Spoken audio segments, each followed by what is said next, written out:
Hi, everybody. This is day 1365, and there's no sign of life of Richard. And so things are moving very quickly. Matter of fact, I wanted to post something.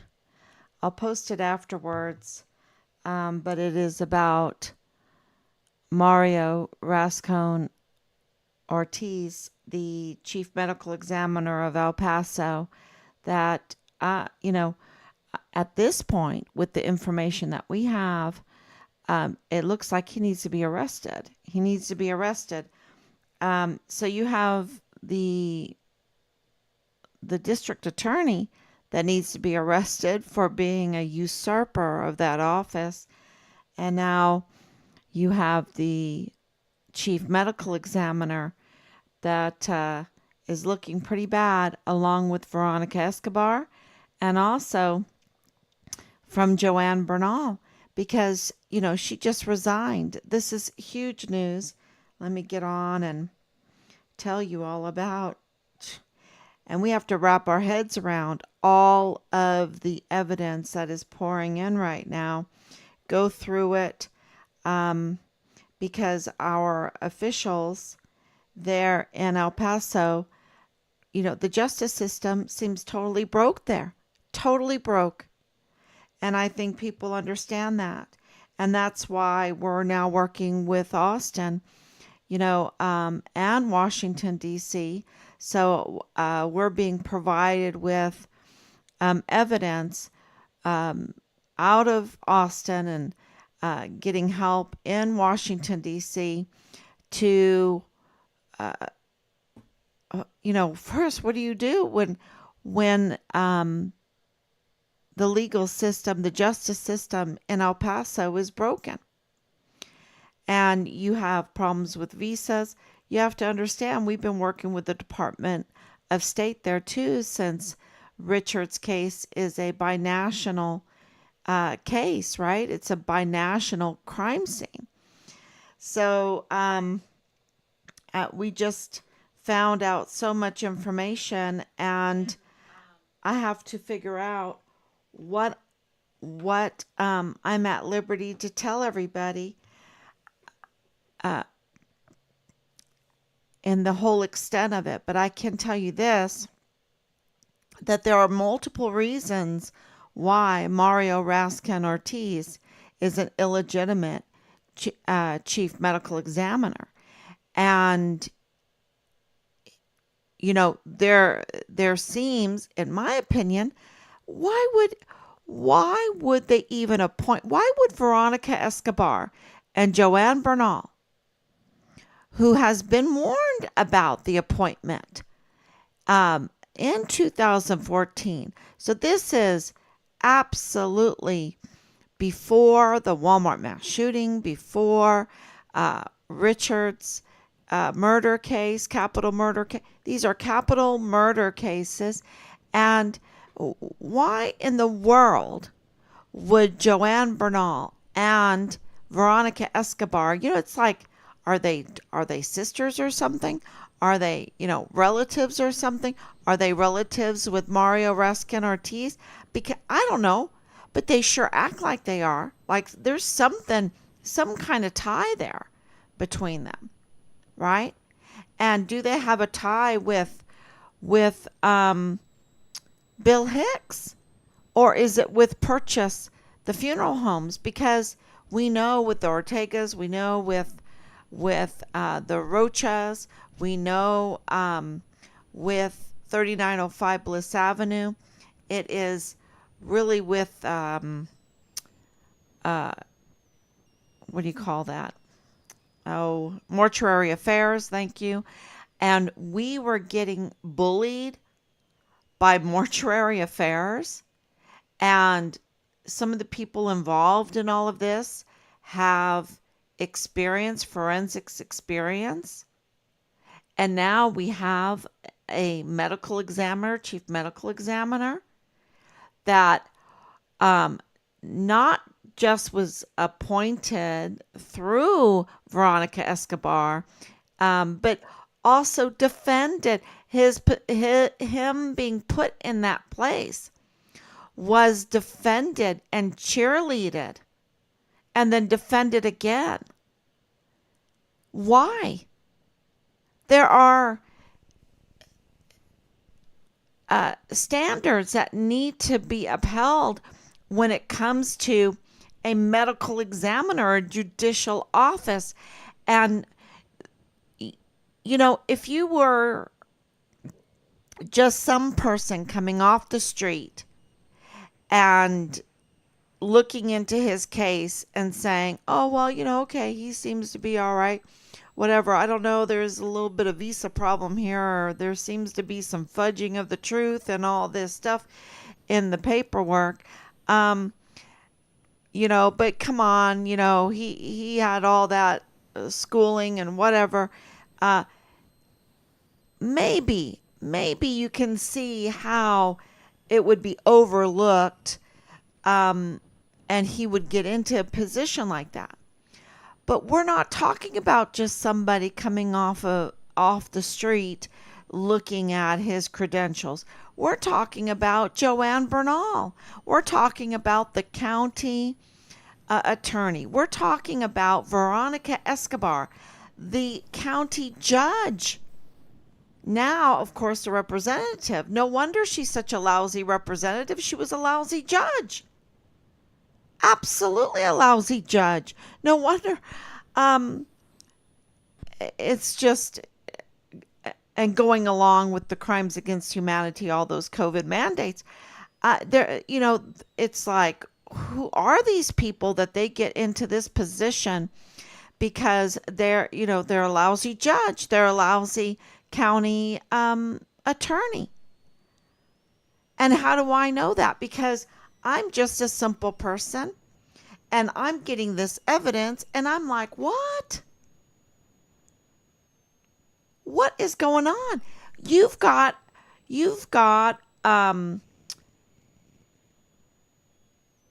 over Austin. I should just call it Austin. You've got Austin writing them saying, look, you're going to have problems with this appointment. You're going to have legal problems with this appointment. This appointment is not a good appointment. Right? And that whole visa thing, it's botched. And he's not an American citizen. And this is a judicial office. And, they were arguing that there is not a sentence in the Texas Constitution that says the El Paso chief medical examiner must be a U.S. citizen. And what? Are you kidding me? All you have to do is look at the seal of the chief medical examiner to know that it is a judicial position. It falls under the judicial position and therefore requires an American citizenship. I mean, a judge needs to be told this. A county attorney prosecutor needs to be told this. And you can look through the whole country, all the different states, all the different counties, and when you look at the seal of the coroner or the chief medical examiner, what do you see? You see the scales of justice. Of course, you see the medical symbol, you see the scales of justice, because the chief medical examiner is part of the judicial branch of government. And a judge is confused about this. Veronica Escobar has no place being a judge then. And she has no place being a representative of the good people of El Paso then, if she can't figure this out. And the same thing, well, Joanne Bernal, she just resigned, and that's a good thing. After reading, the paperwork that we were just given. On Mario Raskin Ortiz's appointment to chief medical examiner, it's so botched. And what does this mean? So I made some notes, and um, I'm I'm still reacting because we still haven't gone through it again and again, the information that we received. And so what this does say is that Austin is showing us great respect. Team Fine Richard Halliday is getting a lot of respect. And it's because of you coming on, because of your persistence, because of your support, because of not falling for the psyops through these years, the I like to call them the asymmetric warfare tactics, that they have put on us through bullying and, of course, threats and all the behind the scenes people posing as Richard or other people stealing our identity and then acting like they're us and speaking for us behind the scenes to tamper with supporters, to tamper with witnesses, and all of the tampering with evidence, all of the trying to get a false narrative out there. And we didn't fall for that. We didn't fall for that. And I want to thank you so, so much for staying with us, staying true, knowing that Richard is the real deal. He is the real deal, a whistleblower, Fort Bliss whistleblower, on things going on Fort Bliss that are connected with human trafficking, child sex trafficking, weapons trafficking, the child pornography, distributing this weird pornography. Yeah. So he's the real deal. And he was retaliated severely, continuously for that, even framed by the Kin K-9 cop in a well-lit parking lot for a traffic stop at midnight. Yeah, that can almost be like some kind of rap song. But it's not funny because these are our officials that are wearing our uniforms, that are in official positions, like usurping the district attorney's office, like taking over the chief medical examiner, which, is way over $400,000 a year. And and it seems from the information we have, he's double dipping into the Semifo there in Chihuahua, Mexico, in Juarez, Mexico. So what are the connections with that? And it really worries me with this Bill Hicks thing with the Purchase Funeral Homes, because Purchase Funeral Homes is not an American company. It is out of Juarez, being allowed to be a funeral home in El Paso. And how did that come up?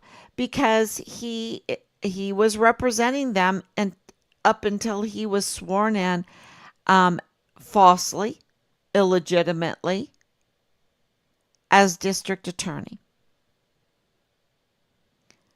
So these are huge developments. And when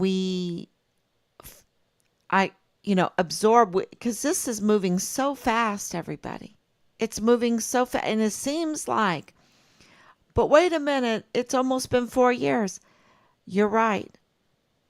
But you have to remember, they wanted to put Richard in cold case. because the very people that did this to Richard is from CID. Of course, Dallas Hart is the prime suspect in the murder of Richard. But his connections were with the CID. And of course, Richard's case is connected to the Walmart mass shooting case, where we have Glendon Oakley Jr. connecting the Walmart case with the military, with the M4s. And then we received intelligence that brown tip bullets, lots of them, brown tip bullets were at the scene, which is a military special ops bullet. So this connects Richard's whistleblowing, Richard's case, the Walmart case, and all the fraudulent activity that it would have to take in the military, in the DA's office, and at the medical examiner, because the medical examiner has to be up to no good for this Walmart case to be left in pieces. Because he's a judicial officer, he can issue subpoenas and warrants. He can investigate. And so the DA's office can investigate. And so to leave this in pieces, you have to have control over the DA's office. So it's very, this is not just coincidences, right? This is not just coincidences. And the problem is the criminal network is then getting stronger when you have these positions up to no good. And now we have an open letter, and I was reading through it a bit. It's an open letter, really asking President Heather Wilson of UTEP, which is, huge. UTEP, El Paso is an ancient city. And just the high school there in El Paso is remarkable. There's just no room for this kind of fraud in this kind of city that is an ancient city. That's why it's miners. That's why the mascot is miners. The city has so many tunnels. There's an underground there that is widely known. And there is just so much history.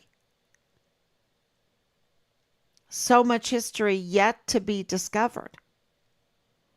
And so for the president of UTEP to be the likes of Heather Wilson is a huge disservice to El Pasoans. A huge disservice.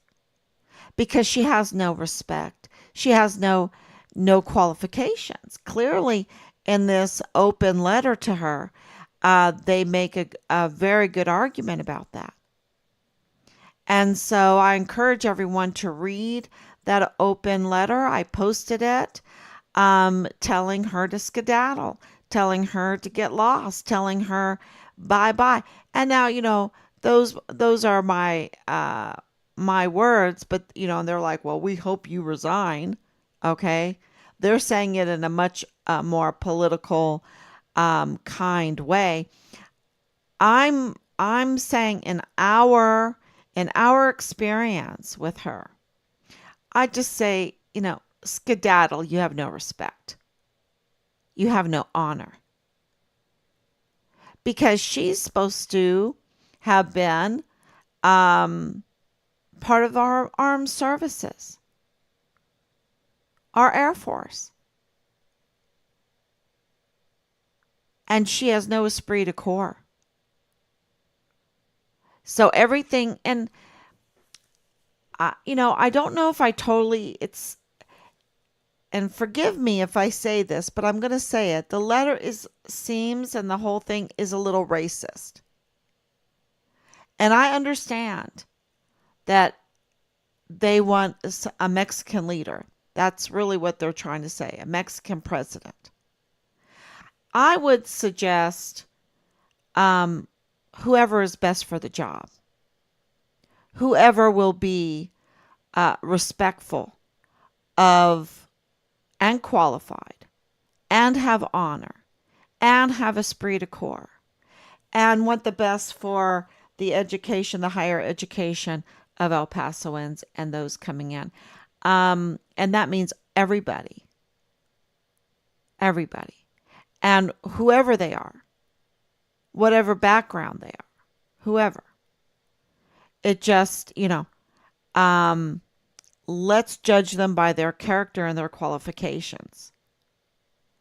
That's my stand. So, but absolutely, I shared that letter because of our horrible, I would even say criminal, her criminal nature. And one of the points, horrible experience with UTEP. Horrible. And you would think that her being prior military, her being UTEP, would want to do everything to help. But no, it was UTEP. Remember, Bob Moore's wife, Kathleen Gannon, works for UTEP. Angela Kachurga works for UTEP. They targeted our son's case. And when we notified Heather Wilson of Bob Moore choosing a unreliable source, a convicted criminal from Dreams Cabaret, and the mother of Richard's platoon leader, Dallas Hart, who is the prime suspect in the murder of Richard, you would think that she would have responded differently. So she's up to no good. And that, to me, because she is seeing, this is not me saying it, it's the article. The article is saying she's a puppet for the regions. And we have written the regions also to notify them. And clearly,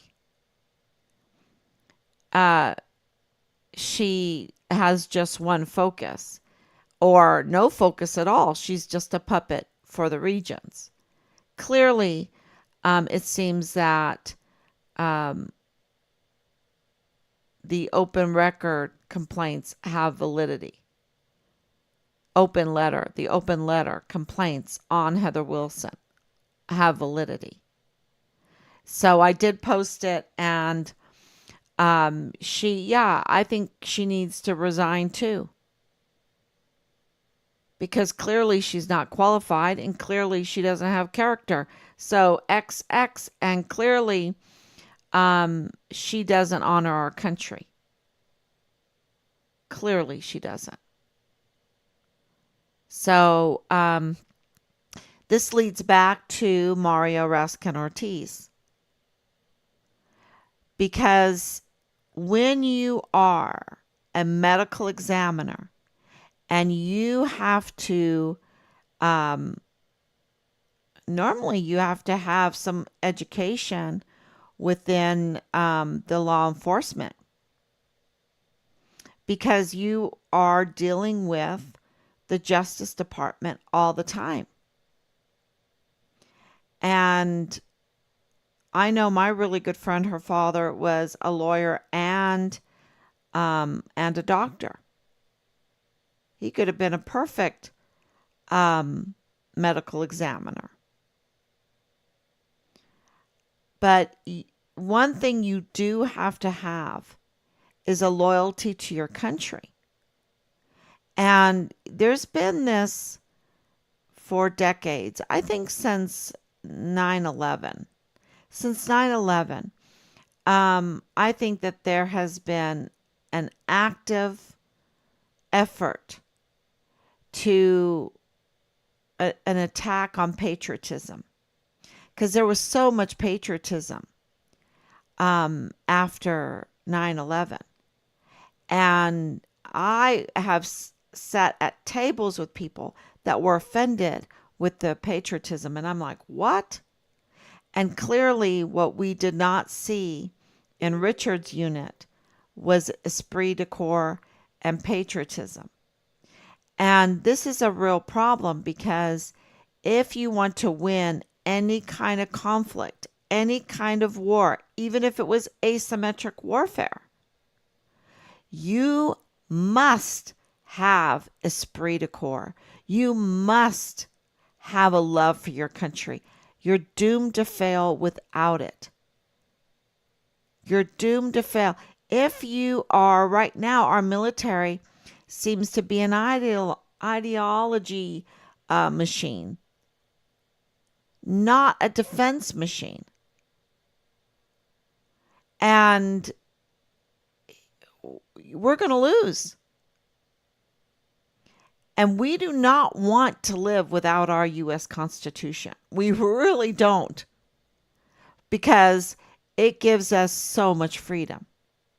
It gives us so much rights. And so, we don't have room for people to use our medical examiner position for criminal networks. And it really, really begs to question Veronica Escobar and Joanne Bernal. And there was an attorney Shapley. And I know there's lots of attorney Shapleys. But we're still going through it. All of the information that we received, that were noticed. These people were notified that in 2014 that this appointment could not happen. It was going to bring a lot of legal problems, because every case that Mario Raskin Ortiz has touched remains in, or decided on the cause of death for these capital murder cases,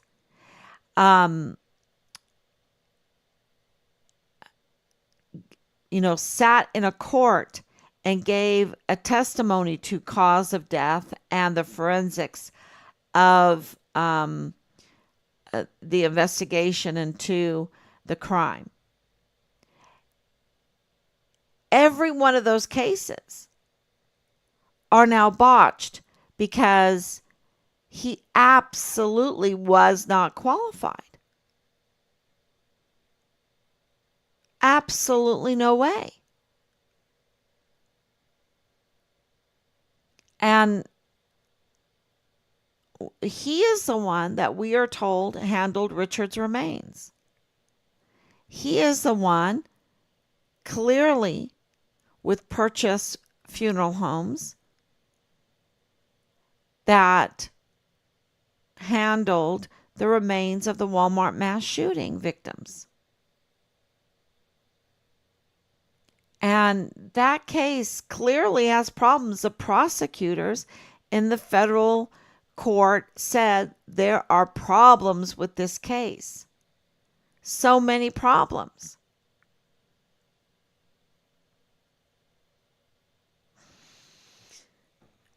Yeah. I hope that the community there in El Paso will demand, and I'm going to try to put it up, but just going through all of this evidence and writing letters and open records in response to everything that we're getting from Austin, and, communicating with Washington, D.C. Um, you know, as soon as it's moving so fast, as soon as I get, how can I say this? We need to understand what we have been given, legally understand it. And that's not always so easy. So we have to go through it just like articles and everything. You take the red pen out and you go through it line by line. And we are, which reminds me, we're just about done with the CID report. So we're waiting on one little more part to be finished. And then we can turn in that. That is just, I tell you, like first grade work. And so, and we're still going through the videos of Richard that we received. So, and of course, all the other things that are all the other facets of this case. And now, all this information came in from Austin. So,